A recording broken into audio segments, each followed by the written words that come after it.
Hijitos, ya es el último tiempo, y según vosotros oísteis que el anticristo viene, así ahora han surgido muchos anticristos. Por esto conocemos que es el último tiempo. El 22. ¿Quién es el mentiroso? Sino el que niega que Jesús es el Cristo.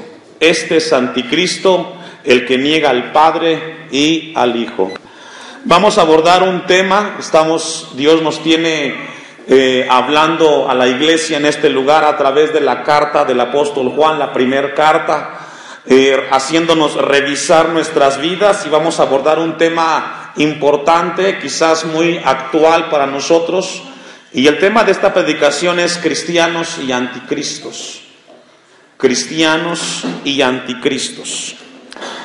Es un tema escatológico que es muy mencionado en la actualidad, a veces mal interpretado, a veces mal conocido, pero vamos a ver que Dios nos enseña esta mañana, y lo importante que Dios quiere es que maduremos y que crezcamos como hijos suyos. Déjeme darle algunos conceptos en cuanto al tema del ateísmo, por decirlo así. En el Medio Oriente o en el Oriente no existe ateos. En realidad los ateos no existen, porque los ateos se consideran aquellas personas que no creen en la existencia de un Dios. Pero si un ateo niega que Dios existe, primero lo está aceptando, porque no puedes negar lo que no aceptas. Es una cuestión por ahí de pensamiento. Alguien dijo, yo no creo en Dios y soy ateo. No.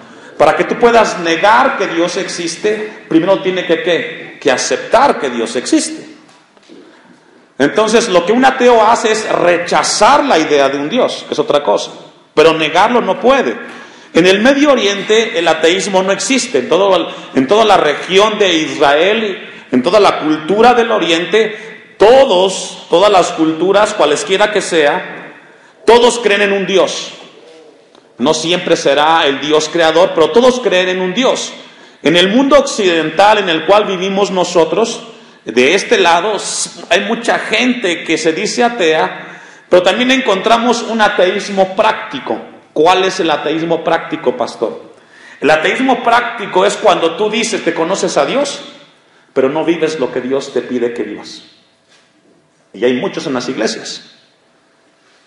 En todo el occidente, la gente se considera conocedor de Dios, pero conocer a Dios no siempre se vive lo que Dios enseña. Entonces, vivimos en un ateísmo práctico en el occidente nosotros. Porque creer en Dios o creen en Dios, pero no viven lo que ese Dios les pide que vivan. Y al revisar los dos textos que hemos hablado o que hemos leído, creo que entramos a una sección en la cual encontramos un tema central que capta nuestra atención, y es el tema del anticristo, ¿cierto? Está en los dos versículos. En el Nuevo Testamento, en las cartas de Juan, en la primera y en la segunda carta, es el único lugar donde encontramos el término anticristo, en ningún otro. En primera de Juan 1:18, primera de Juan 1:22, primera de Juan 4:3, y en la segunda carta de Juan, versículo 7, encontramos el tema del anticristo, puntualmente. Después de eso, en el Antiguo Testamento encontramos algunos escenarios que nos hablan del anticristo, pero no de manera puntual como Juan lo habla. Entonces encontramos que Juan aborda un tema importante en su tiempo, que hoy a nosotros nos lleva a recordar y a revisar nuestras vidas. Pero es muy importante el saber de qué estaba hablando Juan en el primer siglo. Él escribe esta carta 90 años después de que Jesús ascienda a los cielos. Y 30 años después de que se escribe la segunda carta de Pablo a los de Tesalónica, que también hablan acerca del tema del anticristo. Entonces encontramos un punto importante que el Nuevo Testamento nos habla del término anticristo. Déjenme, le voy a dar una definición. ¿Qué significa anticristo? Es una palabra compuesta en el griego, que la primera es anti, que significa contra o en lugar de. La segunda palabra, estrategos, significa general. Entonces, una palabra compuesta que significa alguien que está en contra de Cristo o alguien que ocupa el lugar de Cristo o el lugar del general. Eso es lo que significa la palabra anticristo. Alguien que está en contra de Cristo, alguien que busca reemplazar a Cristo, o también el adversario de Cristo. Y esto es muy importante, por eso en el versículo 22 que leímos ahí, ¿quién es el mentiroso sino el que niega, que dice? Que Jesús es el Cristo.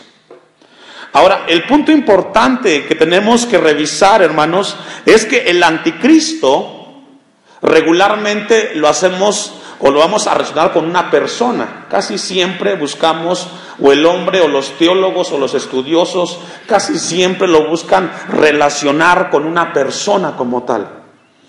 Y por ahí se han levantado muchas especulaciones, que si el anticristo es el rey de España, que si fue Nerón en su tiempo, etcétera, y son meras especulaciones.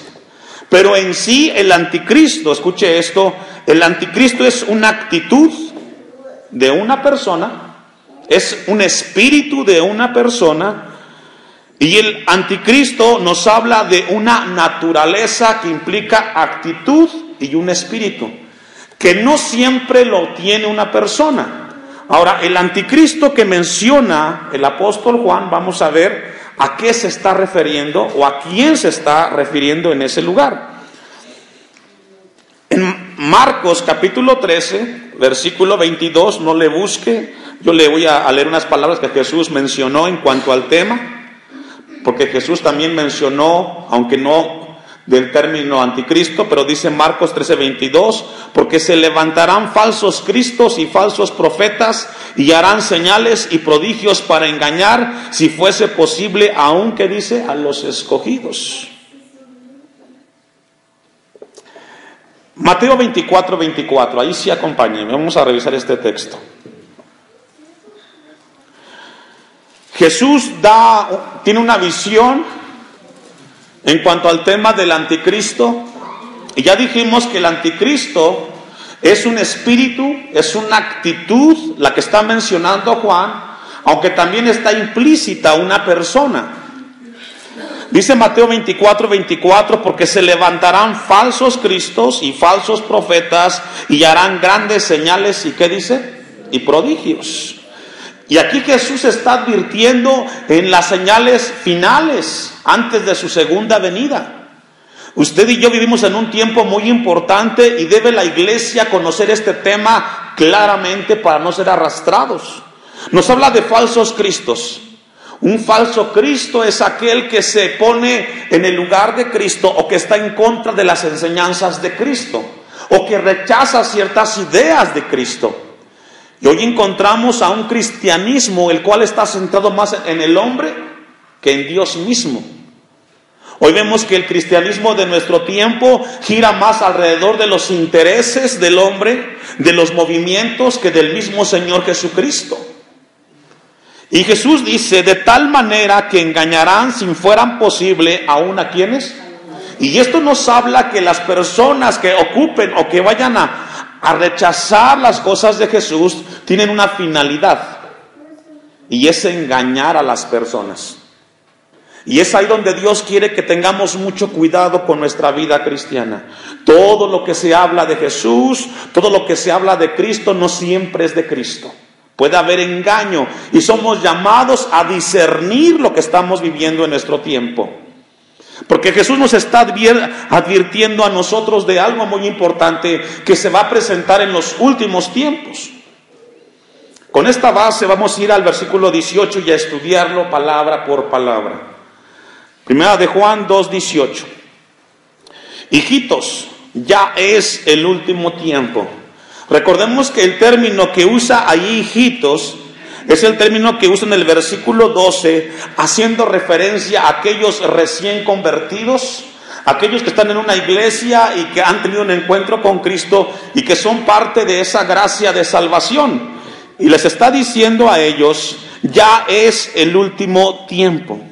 La pregunta es, ¿a qué se referencia cuando dice que es el último tiempo? Habían pasado más o menos 60, dicen algunos otros 90 años, que Jesús asciende. Y Juan tiene en mente algo muy importante y que les está hablando a ellos de algo que está pasando en ese momento y les dice, ya es el último tiempo. ¿El último tiempo de qué? Si Jesús había ascendido, habían pasado entre 60 y 90 años y Dios levanta al apóstol Juan para exhortar a un cristianismo del primer siglo a tener mucho cuidado y que los tiempos habían pasado. Y aquí es muy importante, hermanos. Ya mencionamos hace un momento que el anticristo tiene que ver con una actitud y con un espíritu. Y el anticristo que vamos a encontrar en otros pasajes, vamos a ver que no solamente es una actitud y un espíritu, sino que también es una persona. Y es lo que Dios quiere que entendamos en esta hora. Entonces nos habla que son los últimos tiempos, un tiempo importante en el cual dice la palabra de Dios, la cual vendría a traer una enseñanza. Y dice el versículo 18, y según vosotros oísteis que el anticristo, ¿qué dice, hermanos? Viene. Vamos a ver qué panorama nos da la Biblia en relación al tema del anticristo. Y uno de los pasajes que tenemos que revisar, que no podemos hacerlos el día de hoy todos, pero le voy a dar algunas citas para que los que escriben y anotan puedan hacerlo. Daniel capítulo 7, Daniel capítulo 8, capítulo 9 y capítulo 11 abordan el tema del anticristo, muchísimo tiempo antes. Pero nosotros vamos a revisar algunos pasajes y vamos a ir a la segunda carta de Pablo a los Tesalonicenses capítulo 2, versículo 1. Y vamos a ver qué escribió Pablo 30, 40 años antes de que Juan escribiera su carta que estamos leyendo. La segunda carta de Tesalonicenses, capítulo 2, versículo 1. Es muy importante que tengamos en mente esto, hermano. Pablo escribió 30, 40 años antes que el apóstol Juan esta carta. Pero Pablo escribe esta carta inspirado por Dios para hablar a unos cristianos en Tesalónica en cuanto al tema del anticristo. Versículo 1. Pero con respecto a la venida de nuestro Señor Jesucristo y nuestra reunión con Él, os rogamos, hermanos, ¿a quién le está hablando? A los hermanos, que no os dejéis mover fácilmente de vuestro modo de pensar. Algunos dicen que los cristianos en este tiempo que Pablo escribe estaban viviendo una persecución extrema y muchos estaban muriendo por causa de Cristo. Y otros decían, ¿hasta cuándo va a venir el Señor? Y esta carta es escrita para consolar y confortar los corazones de los que estaban siendo perseguidos, martirizados por causa del Evangelio. Y Pablo les dice que no se dejen mover fácilmente. Esto era difícil en el tiempo de Pablo porque muchos estaban perdiendo su vida por causa de Cristo. Ni os conturbéis, ni por espíritu, ni por palabra, ni por carta, como si fuera nuestra, en el sentido de que el día del Señor, ¿qué dice, hermanos? Está cerca. Aquí Pablo menciona el día del Señor. Y el día del Señor tiene que ver con un momento en el cual Dios mismo, a través de Cristo, vendría a esta tierra.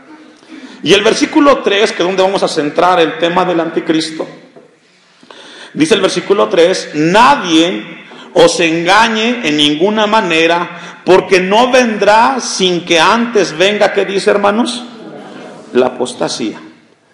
Un tema que está muy relacionado con el anticristo es el tema de la apostasía. Y pregunta, ¿la apostasía dónde se da? ¿Fuera o dentro de la iglesia? Dentro de la iglesia. La apostasía es una rebelión contra Dios, es una separación consciente, deliberada, de una persona que aceptó y que abrazó las cosas de Dios. Y puede ser desde un ministro hasta un congregante. La apostasía no le ocurre al que no es cristiano. Porque yo le hago una pregunta, ¿quién se divorcia?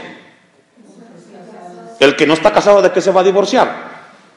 Entonces, la apostasía es algo que le ocurre a alguien que está, fíjese, que está y que estuvo en una iglesia. Porque no siempre es que se van de la iglesia, sino que aún en la misma iglesia puedes estar predicando, puedes estar sentado en una banca, pero viviendo en apostasía, en rebelión contra Dios. Casi siempre hemos aprendido, nos han enseñado que la apostasía es de que alguien ya no vino al templo. No necesariamente, hermanos. Tú puedes estar aquí. Tú puedes estar sentado en la silla. Tú puedes venir cada domingo a escuchar de Dios, pero en tu corazón hay rebelión contra Dios. Hay rebeldía en tu corazón. Hay cosas que de Dios aceptas y cosas que de Dios no aceptas. El tema de la apostasía es un fenómeno que ocurre en la iglesia. Y el apóstol Pablo le está diciendo que no vendrá hasta que venga la apostasía. Y la apostasía es una rebelión muy grande, la cual Dios nos llama a tener mucho cuidado. Deje un apartado ahí donde tenemos, y vamos a ir a Apocalipsis 3:14, porque hay un pasaje en el cual Jesús, cuando escribe Juan el mensaje a las iglesias en Apocalipsis, particularmente a una, Jesús le reprocha el tema de la apostasía, y fue a la iglesia de la Odisea. Apocalipsis 3, versículo 14. Usted me alcanza. Y escribe al ángel de la iglesia en la Odisea: he aquí el amén y el testigo fiel y verdadero, el principio de la creación de Dios, dice esto: yo conozco, ¿qué? Nos habla que Dios es omnisciente y Él conoce nuestras obras, donde quiera que estés, en tu trabajo, en tu auto, con tu celular, con tu tableta, con tu computadora, con tus amigos, con el compadre, donde quiera que tú estés, Dios te ve.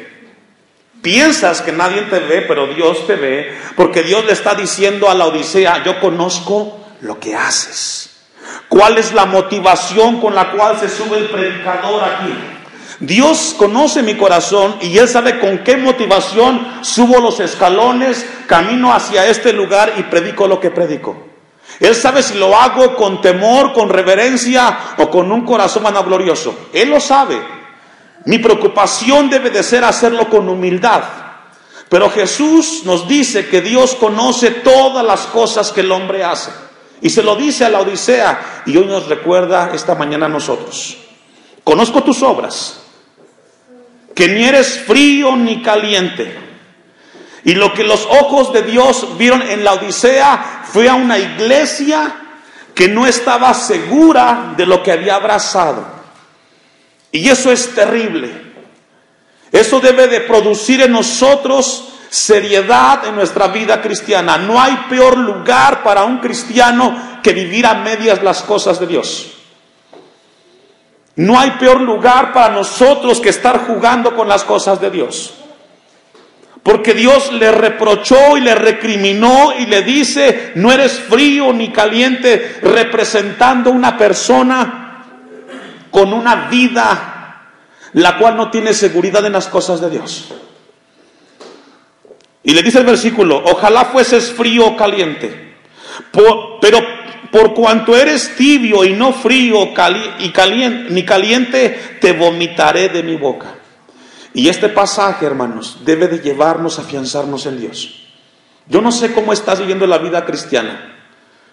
No sé cómo estás o cuál es tu concepto de vivir la vida cristiana. Pero Jesús dijo que el que no es conmigo, contra mí es. Y esta mañana nos recuerda que la tibieza no es parte del cristianismo. Nos llama para una vida comprometida, para una vida de responsabilidad en el Señor. Versículo 17: pero tú dices: yo soy rico y me he enriquecido y de ninguna cosa tengo necesidad, y no sabes que tú eres un desventurado, miserable, pobre, ciego y desnudo. Y encontramos una iglesia en la Odisea, la cual decía: no ocupamos de Dios. Tenemos nuestro edificio, tenemos nuestras cosas, ¿para qué necesitamos a Dios? Hoy tenemos una iglesia así en el siglo XXI, el cual ha perdido la humildad, el cual ha perdido las cosas de Dios. Pero ¿sabe qué, hermanos? Espiritualmente está desnuda esa iglesia. Y viene el consejo, versículo 18: por tanto, yo te aconsejo que de mí compres oro refinado en fuego para que seas rico, y vestiduras blancas para vestirte, y que no se cubra la vergüenza de tu desnudez. Y unge tus ojos con colirio, ¿para que qué? ¿Sabe que el colirio era algo que limpiaba aquello que no nos permitía ver en el tiempo de Juan? Y a veces, no a veces, sino siempre necesitamos colirio para entender las verdades de Dios. Pero el tema que encontramos a la Odisea es un tema de apostasía, que la gente ignoraba que Dios los veía, pero había una vida tibia, una vida en la cual Dios dice que los iba a vomitar de su boca. Encontramos entonces que el tema de la apostasía es un tema que sucederá un poquito antes de que venga el anticristo. Vamos a ir a dos citas más. 1 Timoteo 4:1, versículo del 1 al 3. Porque el apóstol Pablo nos sigue hablando del tema de la apostasía, y ya Dios nos habló que la apostasía es un fenómeno que sucede dentro de la iglesia, no fuera, es dentro de la iglesia. 1 Timoteo 4:1, pero el Espíritu dice claramente que en los postreros tiempos son los tiempos en los cuales vivimos usted y yo. Algunos apostatarán. ¿De qué, hermanos? Apostasía o apostatar significa el rechazo deliberado, consciente de las enseñanzas que un día abrazaron de Jesús. No tienes que irte del templo, puedes estar en el templo, pero en tu corazón ya no está ese amor y esa obediencia a las cosas de Dios. Escuchando a espíritus engañadores y a doctrinas de demonios. Y esto es algo específico y puntual. Regularmente el que apostata dice es que Dios me reveló algo nuevo. Esta es una enseñanza nueva. Y ahí va la gente detrás de aquellos falsos que tienen nuevas revelaciones, nuevas visiones, nueva manera de hacer las cosas de Dios. Versículo 2. Por la hipocresía de mentirosos que teniendo cauterizada la conciencia prohibirán casarse y mandarán abstenerse de alimentos que Dios creó, para que con acción de gracias participen de ellos los creyentes y los que han conocido la verdad. Pregunta, ¿dónde va a suceder esto? Dentro de la iglesia. En la segunda carta de Pablo a Timoteo, allá adelantito, capítulo 3, versículo 1. Son datos que hoy Dios quiere recordarnos y hablarnos en cuanto al tema del anticristo, que está muy vinculado con el tema de la apostasía en la iglesia. Segunda de Timoteo 3:1, también debes de saber esto, que en los postreros días vendrán tiempos peligrosos, porque habrá hombres amadores de sí mismo. ¿Dónde? En la iglesia. Hoy aplaudimos a los grandes hombres de Dios. Hoy exaltamos los grandes diplomas, estudios, mensajes de los hombres de Dios. Hoy vemos a una iglesia que idolatra al hombre, que lo pone por encima del Creador. Hoy vemos a los hombres, a los miles y millones en todo el mundo de las iglesias cristianas corriendo detrás de los hombres. ¿Y Dios? Pero dice la Biblia que vendrán hombres amadores de sí mismos. Mi trabajo, mi iglesia, mi ministerio. No, esto no es tuyo. Esto es gracias a Dios, por su gracia tienes lo que tienes, o tenemos lo que tenemos. Y somos nosotros bendecidos al ver que Dios nos escogió y vio nuestra sencillez, y tenemos que vivir eternamente agradecidos con ese Creador. Dice el versículo 2, ávaros, vanagloriosos, soberbios. Hoy no los puedes saludar porque traen 2 o 3 guaruras para que los cuiden. Hoy si no hay una predicación que no te paguen, no vas a predicar. No, esto es por gracia. desobedientes a los padres, ingratos, impíos, sin afecto natural, implacables, calumniadores, intemperantes, crueles, aborrecedores de lo bueno. Y otra vez la pregunta, ¿en dónde? ¿Fuera o dentro de la iglesia? Hoy estamos en la iglesia peor que nunca, hermanos. La gente del mundo nos ve y nos ve con una soberbia muchas veces a nosotros. Pero esto es algo que ocurre dentro de la iglesia. Versículo 4, traidores, impetuosos, infatuos, amadores de los deleites, más que de Dios. Judas, capítulo 1, versículo 17, también habla del tema de la apostasía. Esto es muy importante para poder entender el tema del anticristo, hermanos. Usted me alcanza, Judas 1:17, pero vosotros, amados, tened memoria de las palabras que antes fueron dichas por los apóstoles de nuestro Señor Jesucristo, que los que os decían, en el postrer tiempo habrá burladores que andarán según sus malvados deseos. Y hoy más que nunca vemos esto en las iglesias. Dios hoy nos habla esta mañana y nos ha traído para que tengamos cuidado nosotros y revisemos cuál es el cristianismo. Porque cuando vemos esto, hermanos, en la iglesia, ¿sabe qué se pierde? La confianza del verdadero creyente en las cosas de Dios. El verdadero hijo de Dios ya no quiere estar en el templo cuando ve este tipo de cosas.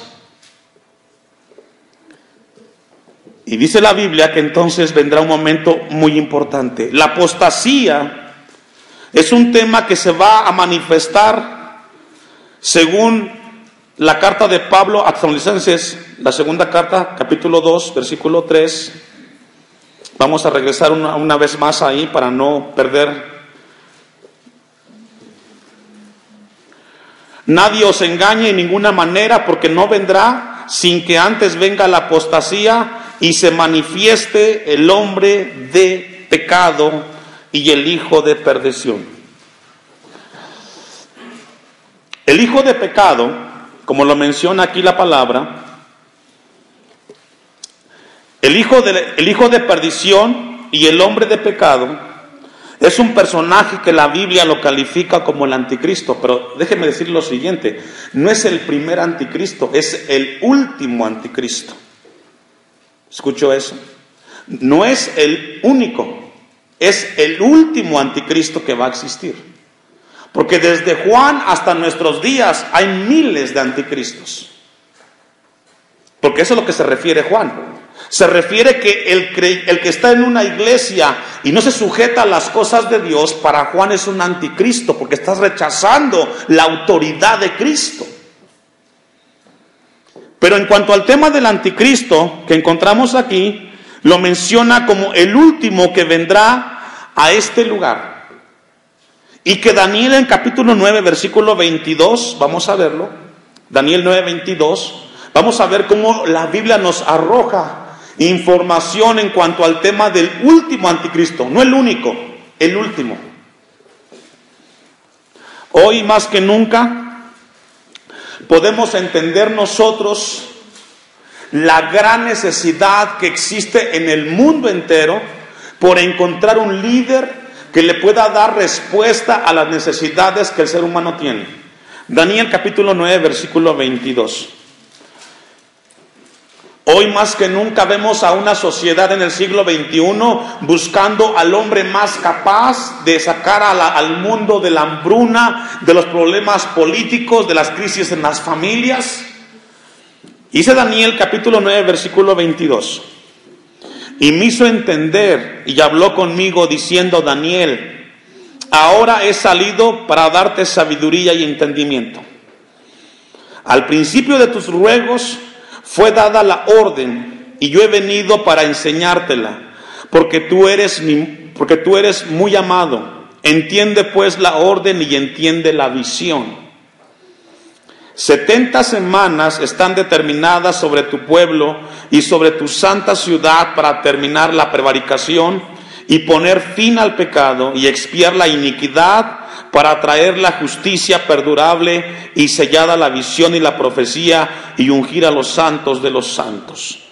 Sabe pues y entiende que desde la salida de la orden para restaurar y edificar a Jerusalén hasta el Mesías príncipe, habrán 7 semanas y 72 semanas, se volverán a edificar la plaza y el muro en tiempos angustiosos. La profecía tiene que ver con que Dios le da un mensaje a Daniel, que vendrá un tiempo en el cual el templo de Salomón sería restaurado en Jerusalén. Pero sería un periodo en el cual vendrá una gran tribulación a este mundo. 3 años y medio en el cual habrá bonanza, en el cual habrá abundancia, y 3 años y medio en el cual vendrá una tribulación como nunca ha existido. Versículo 22. Y después de las 72 semanas se quitará la vida al Mesías, mas no por sí, y el pueblo de un príncipe que ha de venir destruirá la ciudad y el santuario, y su fin será con inundación, y hasta el fin de la guerra durarán las devastaciones. No podemos centrarnos ahí, vamos al 27 donde vamos a centrar el pasaje. Y por otra semana confirmará el pacto con muchos, a la mitad de la semana hará cesar el sacrificio y la ofrenda. Hablando de los últimos 3 años y medio, se centrará este personaje que la Biblia registra como el anticristo, que logró captar la atención de toda la humanidad como el que traería la paz y la abundancia a la humanidad, y se levantará, y ¿saben dónde va a llegar? Al templo de los sacrificios, a Jerusalén. Versículo 27, después con la muchedumbre de las abominaciones vendrá el desolador, hasta que venga la consumación y lo que está determinado se derrame sobre el desolador. Aquí Daniel lo ve como el desolador, lo ve como aquel que se pone y hace abominaciones. ¿Qué significa todo esto, hermanos? Nos habla de un anticristo que ocupa el lugar de Cristo y que toma para sí toda la deidad de Dios. Y se pondrá en el lugar de los sacrificios, el templo, y ahí ocupará el lugar de Dios. Vuelvo y repito, no es el único, es el último de los anticristos. Mateo 24:15, Jesús habla en relación al tema del anticristo también. Porque este personaje es un personaje el cual tendrá una maldad como ningún otro. Mateo 24:15. Por tanto, cuando veáis en el lugar santo la abominación desoladora de que habló el profeta Daniel, el que le entienda. Jesús está referenciando o haciendo referencia a Daniel 9:27. A eso se refiere. ¿Y qué significa la abominación desoladora? Significa que en el lugar de los sacrificios, el mismo anticristo hará sacrificios para sí. El que no me adore, perderá su vida. Y como nunca, habrá mortandad en este mundo. Como nunca. Se sentará en el templo y él pedirá para sí toda la adoración. Y Jesús dice lo siguiente, el 16. Entonces los que estén en Judea huyan a los montes. El que esté en la azotea no descienda para tomar algo de su casa. Y el que esté en el campo no vuelva atrás para tomar su capa.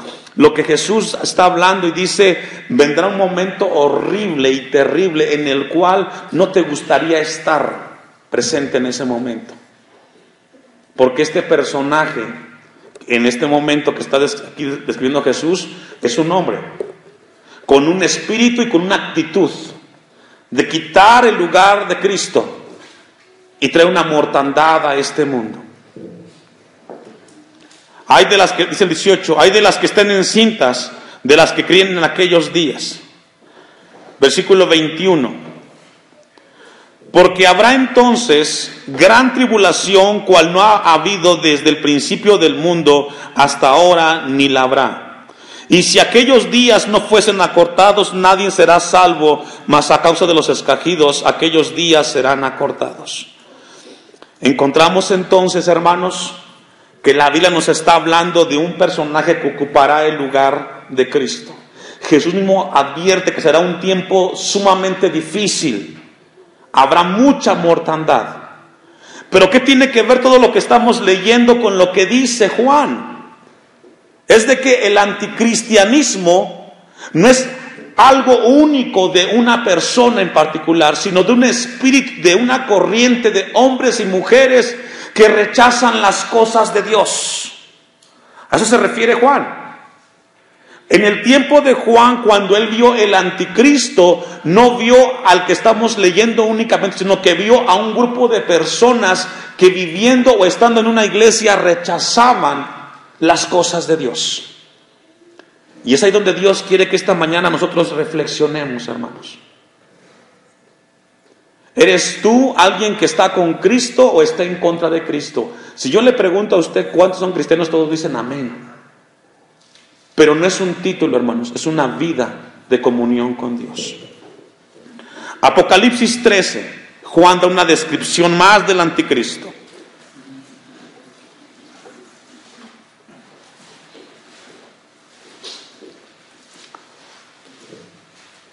Versículo 1.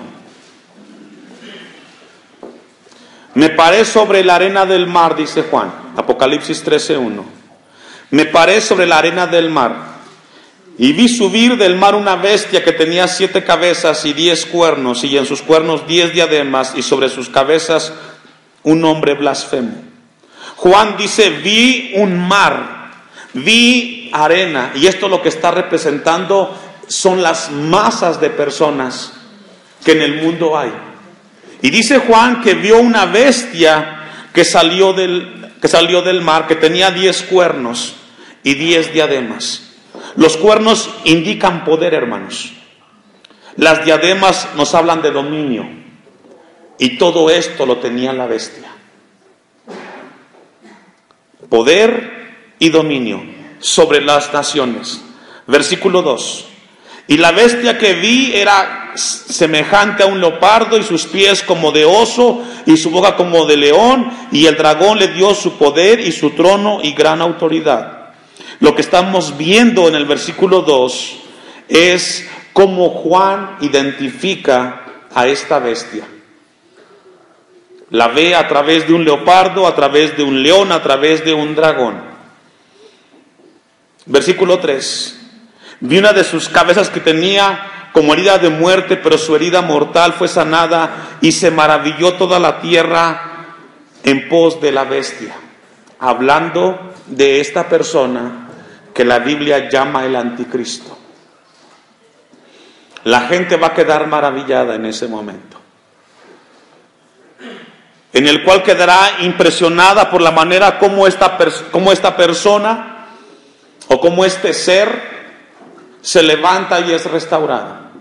No podemos abordar el tema completo porque tenemos que regresar al pasaje, pero sí que tenga en mente la iglesia de que este personaje, cuando aparezca el último anticristo, traerá consigo mucho dolor, mucha mortandad, porque ha rechazado la idea de Cristo y él quiere ubicarse en el lugar del Señor. Vamos a regresar a la segunda carta de Pablo a los Tesalonicenses, capítulo 2, para luego regresar a Juan, versículo 5. Segunda de Tesalonicenses, capítulo 2, versículo 5. ¿No os acordáis que cuando yo estaba todavía con vosotros os decía esto? Haciendo referencia a que Pablo les recordaba de la venida del anticristo, de una manifestación.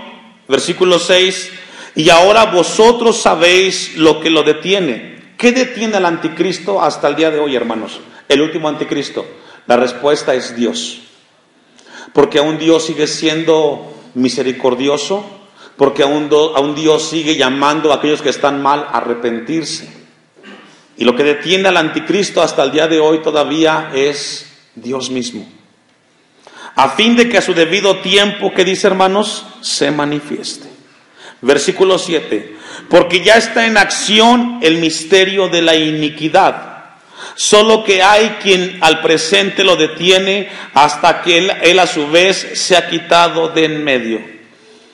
Y aquí nos habla que hay algo que detiene al anticristo, y es únicamente el poder de Dios que lo detiene, nadie más. El misterio de la iniquidad es algo que ocurre en la iglesia, donde hay rebelión en cuanto al mismo Dios. Versículo 8. Entonces se manifestará aquel inicuo a quien el Señor matará con el espíritu de su boca. Y nos habla del final del anticristo. El día que se levante, ese mismo día será aniquilado por el mismo Dios. Pero mientras llegamos a ese punto, vamos a regresar al texto ahora sí para poderlo estudiar y poder concluir. Primera de Juan 2:18.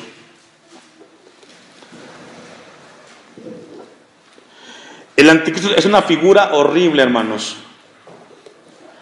Dice Juan, Primera de Juan 2:18, hijitos, a los recién convertidos, ya es el último tiempo.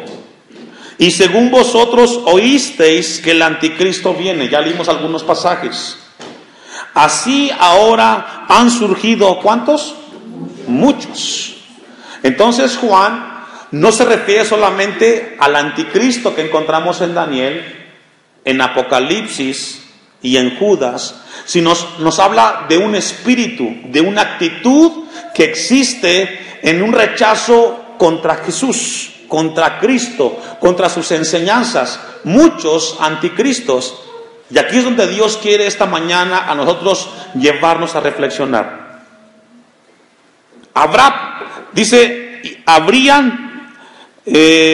Así ahora han surgido muchos anticristos, por esto conocemos que es el último tiempo. El último tiempo se conoce cuando las personas que conocen de Cristo deciden rechazar las enseñanzas de Jesús. Y entonces entramos al fenómeno de la apostasía. Todo aquel que rechaza las enseñanzas de Jesús es un anticristo, porque estás en contra de Él, de sus enseñanzas. Ahí mismo, el versículo 19, vea cómo Juan continúa hablando. Salieron de vosotros, pero no eran, ¿qué dice? ¿Por qué se van del templo? ¿Por qué dejan de seguir a Jesús? Porque nunca fueron de Cristo, quizás. Porque si hubiesen sido de nosotros, habrían permanecido con nosotros. Pero salieron para que se manifestase que no todos son de nosotros. Cuando Dios lo llamó a usted, hermanos, cuando Dios le dio de su gracia para que usted alcanzara la salvación, no lo llamó solamente para que fuera parte de una iglesia, sino para que caminara con Él. Versículo 20. Pero vosotros tenéis la unción del Santo y conocéis todas las cosas. Vamos al 23. Todo aquel que niega al Hijo tampoco tiene al Padre. El que confiesa al Hijo tiene al Padre. ¿Y qué significa este texto? Que hay gente que dice, estas cosas de Jesús sí las acepto, estas no. Estas no estoy de acuerdo con Él. Versículo 24. Lo que habéis oído desde el principio permanezca en vosotros. Es decir, lo que recibiste de Jesús, las enseñanzas, mantente en ellas.